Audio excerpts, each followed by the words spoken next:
Hey guys, welcome back to Storytime with T. And today I'm going to talk about proving that you actually have a soul or a spirit. A lot of people on earth don't know that you actually have a spirit, and it doesn't matter what you believe, but I'm going to prove that you actually have one in this video. So pay very close attention. So with that said, what you're looking at right now on this screen is a physical human brain. And actually, this is Einstein's brain. I found this picture on Google search engine. Anyways, with that said, I want you to focus on the words physical human brain. And one thing I want to point out about comprehension is what I wasn't taught in school. Actually, comprehension, we comprehend backwards instead of forwards. And for example, when I say physical human brain, it's kind of hard to process every single word in this definition. So we have to consider what someone says or what we read on the paper and read it backwards and then analyze it from the other way. So I'm going to show you what I mean in a second. So we have physical human brain. That's what you're looking at right now. Physical human brain. So I'm going to tackle this phrase that I just said backwards. So again, what you're looking at right now on the screen is a physical human brain. Okay? Physical human brain. Okay. So now, sorry about that noise. I'm going to tackle the word brain. So the definition of this word brain, what are we talking about? Well, what you're looking at, that's what I'm talking about. This is the kind of brain that I'm talking about, the physical human brain. This is the brain I'm talking about. So we got that. We got the definition of that down pat. So before that word brain, we have human. Because you remember I said physical human brain. So human, what is the definition of the word that I'm using? Human, like part of the human body, but part of the physical human body. So that's what I mean by that word. Yeah. So before the word human, we have physical. Now this is where it gets tricky. This is why people don't understand the physical reality from the spiritual reality. So when I say the definition of the word physical is anything in the physical world, as such as the human world, physical things such as what you're looking at right now, which is a physical human brain, physical objects or physical things such as what you're looking at right now, the physical human brain, some things have a consciousness naturally, and some things don't have a consciousness naturally unless we give it to it.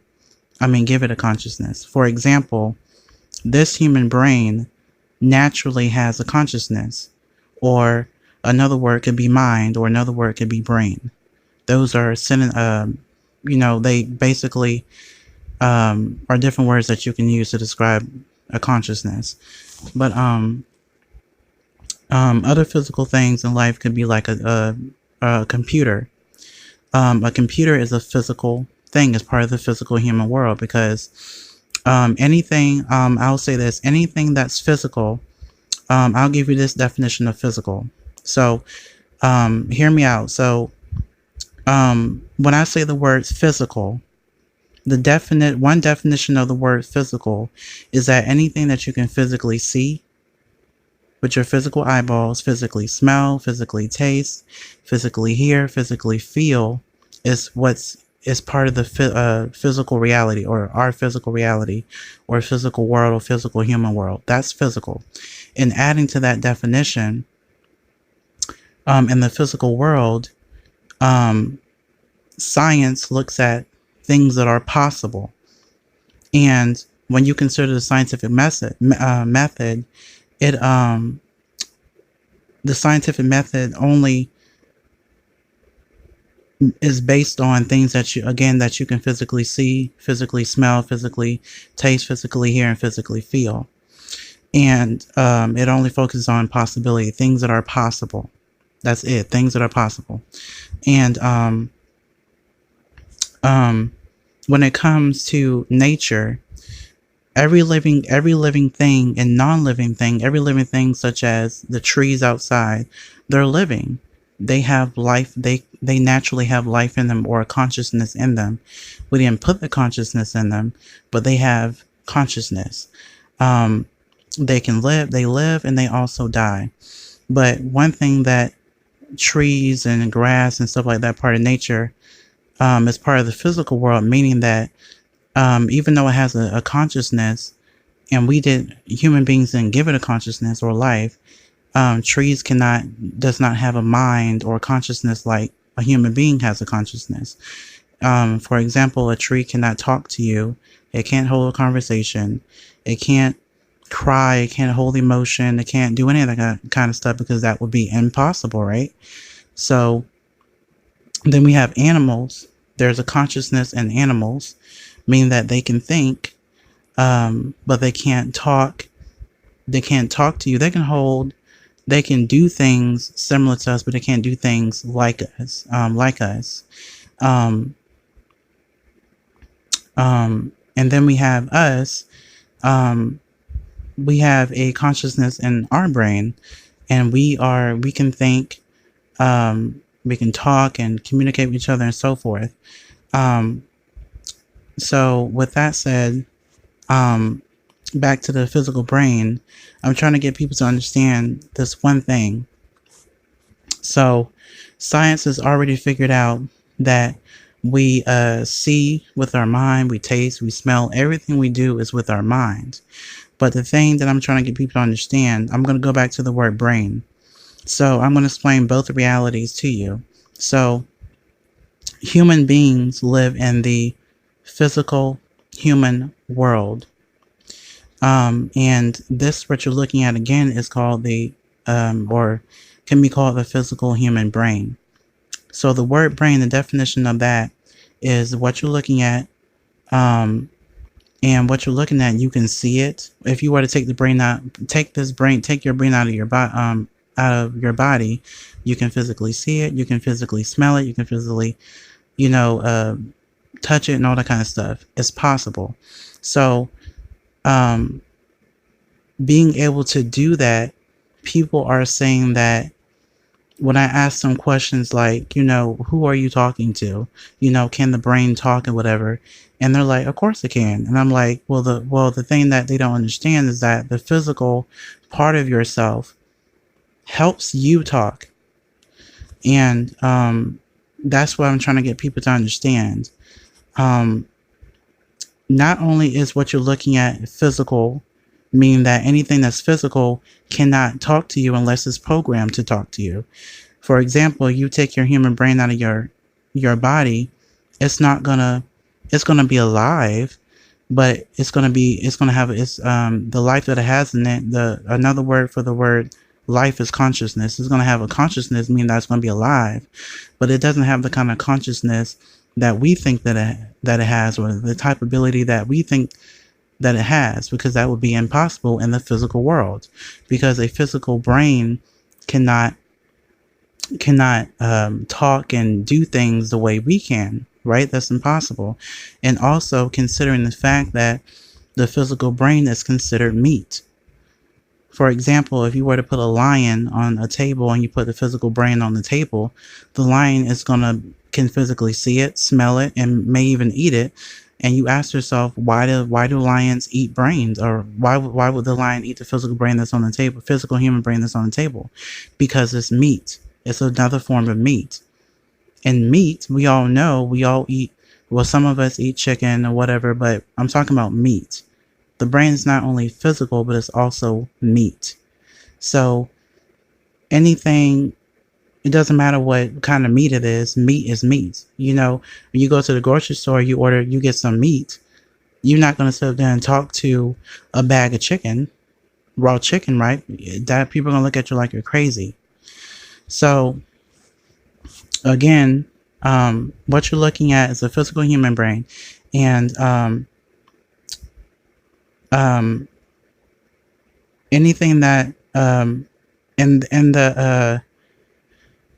the physical human reality, I'm gonna have to do a part 2 to this video to get this clear, but in the physical human reality, Things that you can physically see, physically smell, physically taste, physically hear, and physically feel is also, the definition of that is what's possible. And also, understanding that and applying that definition to this, what you're looking at, the physical brain.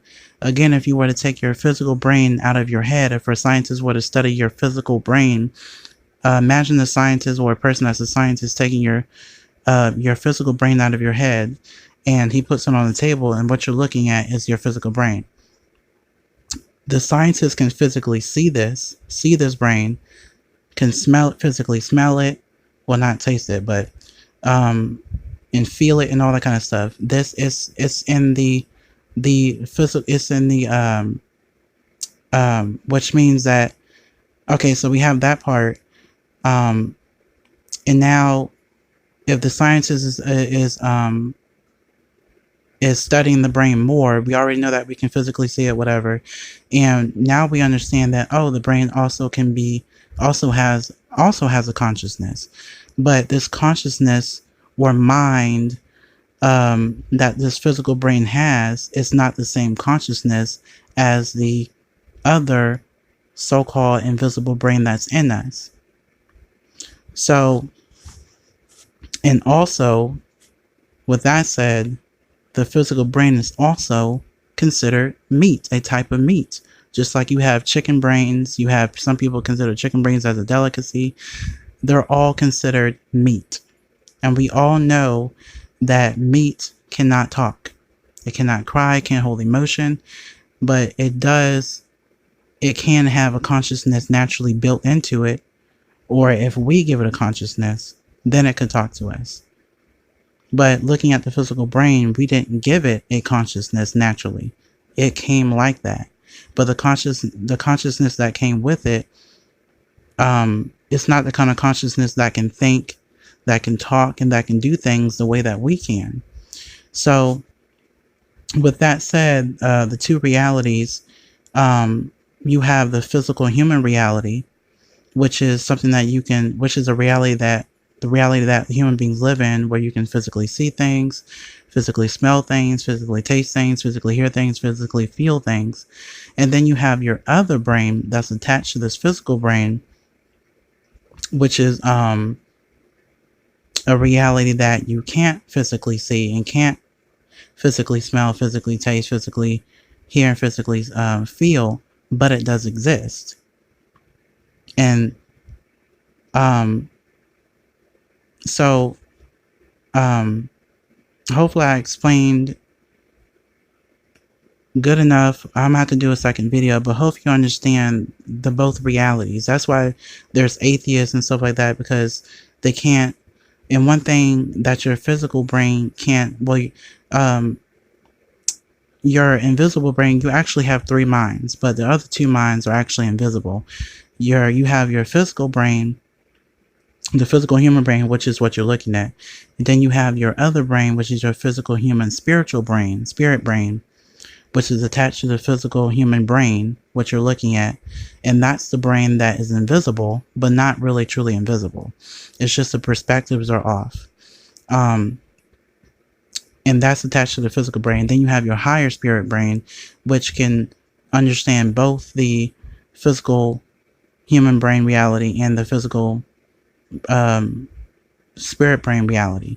But the physical human spirit brain cannot understand, can only understand the physical human brain reality. And that's it. So with that said, hopefully this video didn't cut off, but I'll probably have to come back with another video to explain this more. But thank you all for tuning in to Storytime with T, and have a blessed day.